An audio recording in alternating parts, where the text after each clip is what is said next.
Glass is an exquisite material.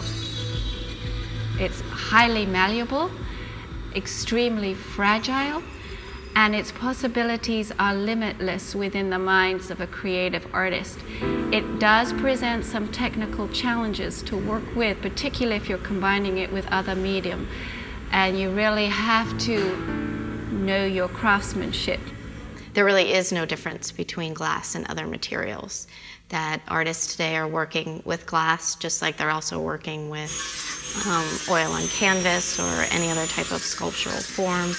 As a contemporary art medium, it needs to have some content. Within the last 10 years, artists are really bringing that content into their work. Instead of focusing merely on the technical aspects, on the design, on the form, I think that that's what's going to bring glass into the contemporary art medium. Of course, with the opening of the Museum of Glass in 2002, that was also a huge coup for the medium. I think this is a fairly unique museum. You can actually see the creative process unfolding. You can see the techniques and how they lead to the concepts. And it's a dramatic space.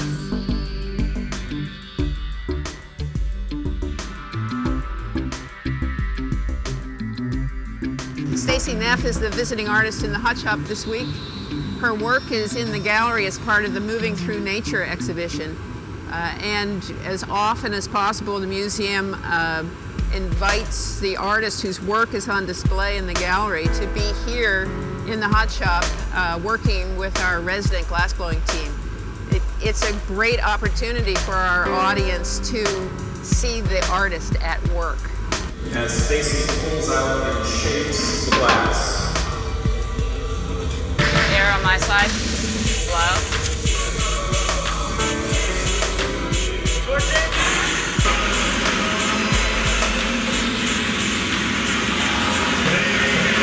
I'm one of the lead gaffers here at the Museum of Glass, and I've been here since we opened in July of 2002. I've been working in glass now for about 11 years, and I got started at an after-school job as working in a production studio. I'm the starter. Basically, I put all the color on the pieces and gather up the glass we need. I'm a glass maker employed by the Museum of Glass. Very fortunate to be working in the Visiting Artist program with Stacey Neff this week. It's a great opportunity for us to see what other artists do for a living.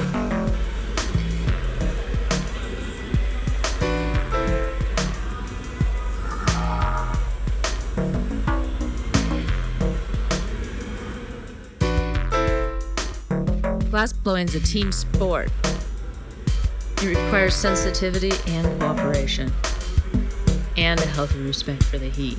Everybody has to be keyed into the movement of the glass. We use music as a reference for timing and anticipation.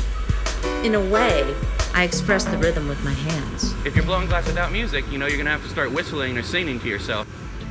As long as it has a groove. I don't care what we listen to. Guru's Jazzmatazz. The Melvins and Public Enemy. You know, Wu-Tang Clan. Traditional drumming music. Mamadi Keita. When I'm doing glass, I'm really thinking about things coming together and the timing and just the rhythm. The glass, it wants to flow. You don't want to be jerky with it. The way with Stacey works is, it's very fluid. She lets the glass do a little bit of what it wants to do, and that leads her in a direction, and she uses that to her advantage. I really like the energy she brings to the floor, and it's a treat to work with a designer who's also a glass maker. There's a rhythmic structure to her work that is innate to her because she has that dancer's presence in space.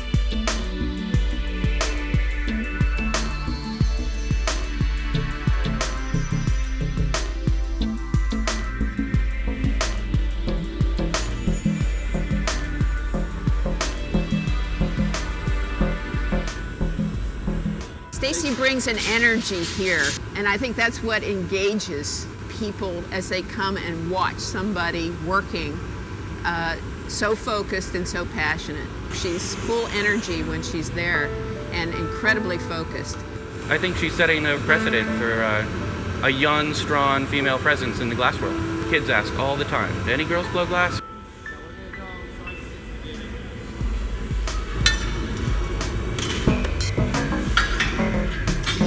So what you'll be doing is you'll be in charge of the air hose and pulling spots where it's getting pulled. And I'll tell you that again, but just so that you kind of. This museum is unique because it offers a broad range of community involvement, from student interns to volunteers. And for the public, it's the hottest show in town. The education kind of slips in there unbeknownst to everybody. Came in and saw her stuff and I didn't know what to make of it at first. If I were to describe Stacey in one word, it would be Cool, she's hip. She's rad.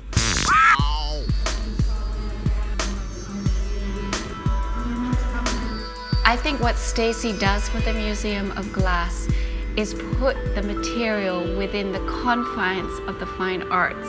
I think she's fairly unique. There are other young, vibrant, amazing women working in glass, but working differently.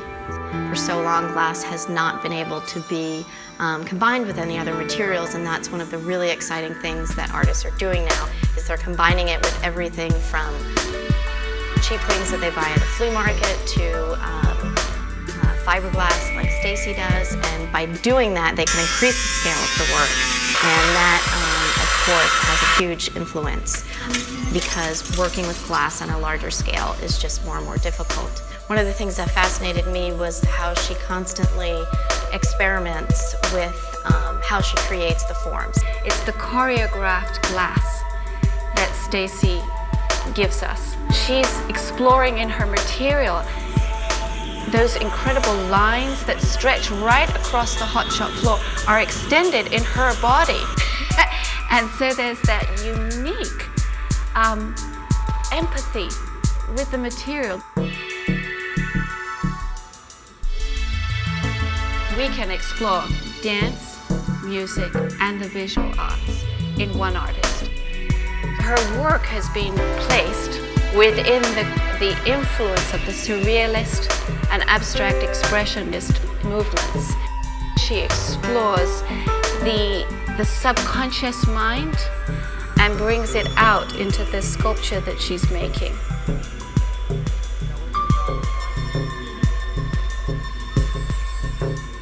I'm a glass blower and a sculptor.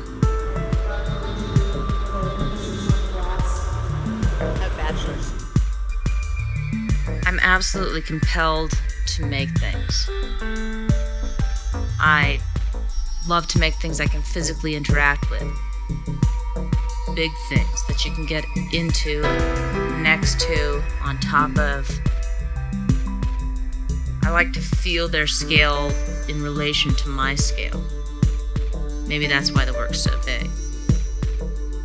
I love working alone in the studio, and I love working with the team on the hot shop floor. They would come in with their own ideas about how to, what the variations could be, and that's exciting. Woo!